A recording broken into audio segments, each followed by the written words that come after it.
यहाँ पे रखा हुआ है चार्ज Q1 और यहाँ पे रखा हुआ है चार्ज Q2। तो दोनों के बीच में एक डिस्टेंस होना चाहिए, और अगर ये चार्ज, सपोज कर लीजिए कि ये चार्ज भी प्लस है और ये चार्ज भी अगर प्लस है, तो इस चार्ज के द्वारा मतलब Q1 के द्वारा Q2 पे जो फोर्स लगेगा उसका डायरेक्शन ऐसे दिखाएंगे, F21। मतलब चार्ज 2 पे 1 के द्वारा जो फोर्स लगाया जा रहा है उसको हम वहाँ पर दिखा रहे हैं। इसी तरह से जब 2 के द्वारा 1 पे जब फोर्स लगेगा तो उसको हम इस साइड में दिखाएंगे, F12। तो सबसे पहला अगर हम पॉइंट यहाँ बनाएंगे तो सबसे पहला पॉइंट ये बनेगा कि न्यूटन्स थर्ड लॉ लगाएंगे बाय यूजिंग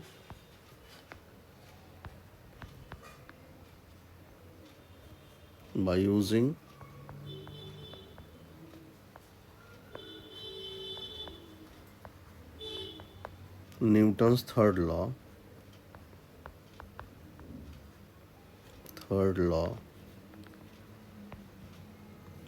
हम कह सकते हैं कि F12 vector is equal to minus F21 vector. Action और रिएक्शन वाला कॉन्सेप्ट को अगर हम यहाँ इस्तेमाल में लाते हैं तो इस तरह से इसका ये हो सकता है। दूसरा जो ये पॉइंट है कि जो चार्ज जो होता है, चार्ज कौन सा, तो चार्ज Q1 एंड Q2, ये दो चार्ज है। तो चार्ज Q1 और Q2 जो है, ये दोनों चार्ज पॉइंट इन साइज होना चाहिए, शुड बी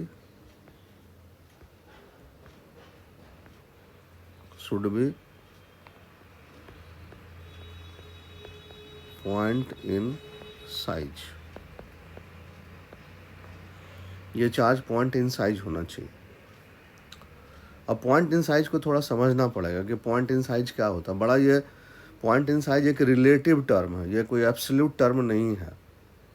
जैसे मान लिया जाए कि आप जहाँ भी हो, जिस कमरे में बैठ के पढ़ रहे हैं, जिस टेबल पर बैठ कर के पढ़ रहे हो, अब उस टेबल को आप अगर रूम के रिस्पेक्ट में देखेंगे या उस बेड को, उस बेड पर अगर पढ़ रहे हैं तो उस बेड को यदि आप उस रूम में खड़े होकर देखेंगे तो बेड का साइज पूरा बड़ा दिखाई पड़ेगा। लेकिन उसी बेड को या उसी टेबल को आप बहुत दूर जा कर के देखेंगे, मान लीजिए कि उस बेड को देखने को आप 1 किलोमीटर दूर चले गए, और वहाँ से उस बेड को देखेंगे तो वो बेड बहुत छोटा दिखाई पड़ेगा। तो ये कहने का मतलब ये है कि पॉइंट इन साइज का मतलब होता है कि दो चार्जेज के बीच में, जो हमारा ये दो चार्जेज है, दो चार्जेज के बीच में ये एक चार्ज हो गया और दूसरा चार्ज ये हो गया। दोनों चार्जेज के बीच का डिस्टेंस इतना होना चाहिए कि एक चार्ज से दूसरे चार्ज की तरफ में देखें तो वो चार्ज बहुत छोटा दिखाई पड़े। ठीक है, तो ये हो गया सेकंड पॉइंट। आगे चलते हैं हम लोग। अब थर्ड जो पॉइंट है, थर्ड पॉइंट है कि चार्ज जो है, चार्ज शुड बी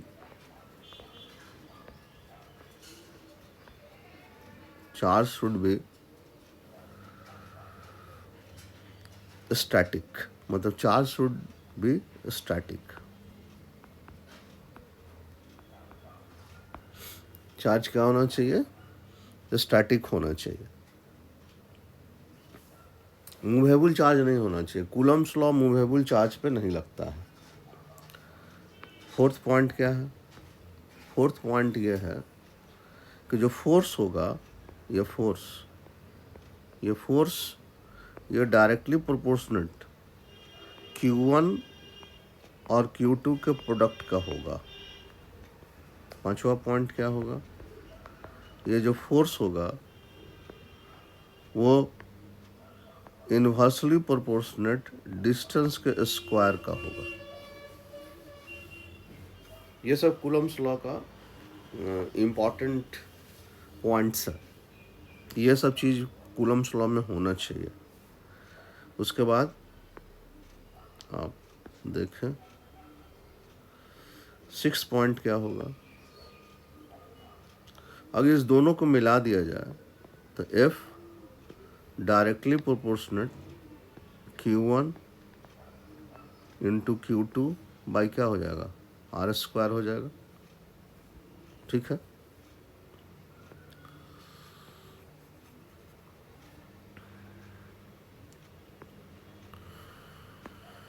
आगे चले।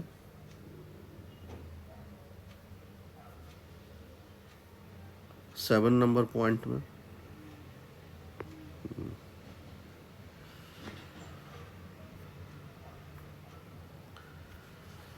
7 नंबर पॉइंट जब हम चलते हैं, ये सब आपने नोट कर लिया होगा ना।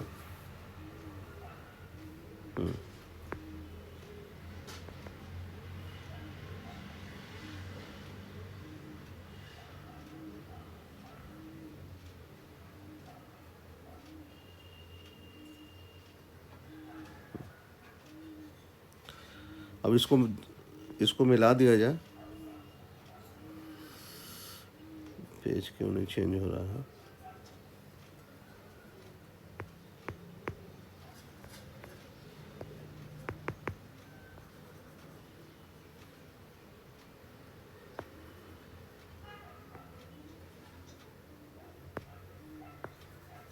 इसको मिटा देते हैं।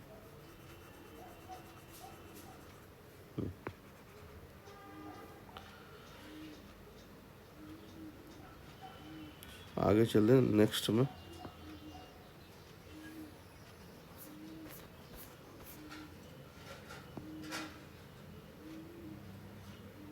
सेवन नंबर पॉइंट हो गया, इसको नोट कर लीजिए तो आगे चलते हैं।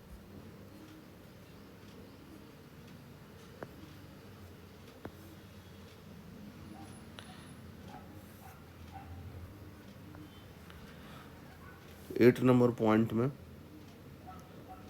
F जो है वो हो जाएगा, इलेक्ट्रोस्टैटिक कांस्टेंट आ जाएगा Q1 और Q2 बाई R²।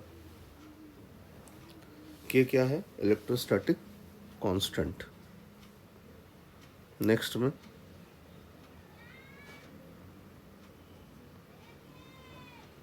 9 नंबर लिखने का जगह नहीं मिल पा रहा है।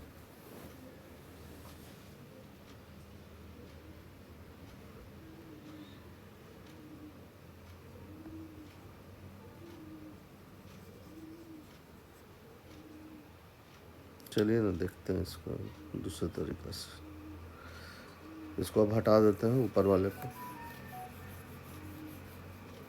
पेज नहीं बदल पा रहा है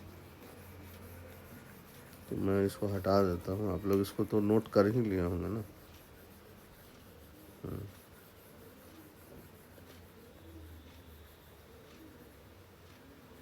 तो टाइम लग रहा है, कोई बात नहीं है, हट तो जाएगा।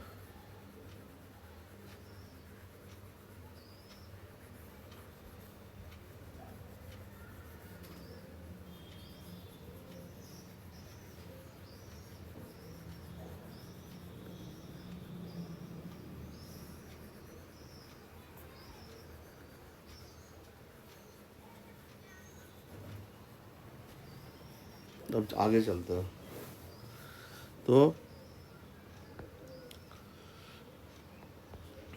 F आया था K Q1 Q2 by R²। के हम लोग का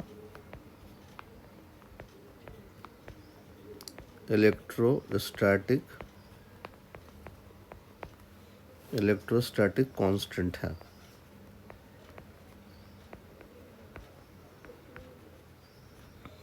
अब नेक्स्ट जो पॉइंट है 7, 8, 9 जो भी नंबर पॉइंट बन रहा हो, मान लीजिए 9 नंबर पॉइंट बन रहा था कि F ज़्यादा कब होगा।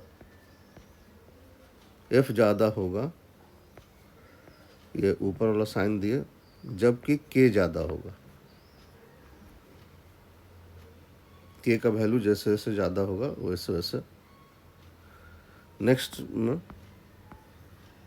के का वैल्यू होता कितना है, तो के का वैल्यू होता है 1/4 pi epsilon not. Epsilon not ये चूँकि एयर में हम कैलकुलेट कर रहे हैं तो इसको बोलते हैं एब्सोल्यूट इलेक्ट्रिकल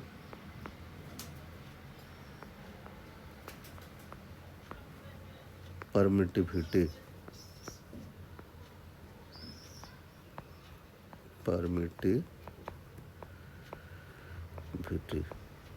इसको बोला जाता है, और एयर में इसका वैल्यू सबसे कम होता है। इसका मतलब क्या होगा, इसका मतलब होगा कि ये अगर कम होगा, इसका वैल्यू यदि कम होगा तब के का वैल्यू क्या होगा, ज़्यादा होगा। इस बात पे आपको ध्यान रखना पड़ेगा। आगे चलते हैं। इतना आपने नोट कर लिया होगा, यह हमारा पॉइंट बन गया।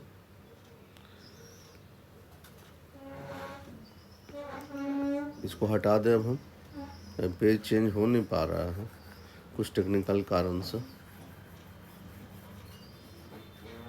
ये हो गया। नेक्स्ट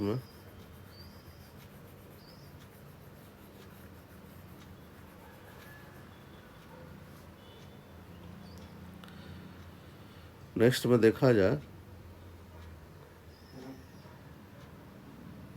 कि एप्सिलॉन नॉट का वैल्यू कितना होता है। Value of epsilon not in SI system, ये होता है 8.85, यहाँ पॉइंट है, इंटू 10⁻⁻12। और इसका यूनिट क्या होगा वो भी हम डिस्कस कर देंगे। और एक चीज़ और जानने वाली बात है कि 1/4 पाई एप्सिलॉन नॉट का वैल्यू जो होता है वो 9 × 10⁻9 होता है इन एसआई सिस्टम। मतलब जब कभी भी आप न्यूमेरिकल सॉल्व करेंगे तो इस वैल्यू को आपको लेकर के न्यूमेरिकल को सॉल्व करना है।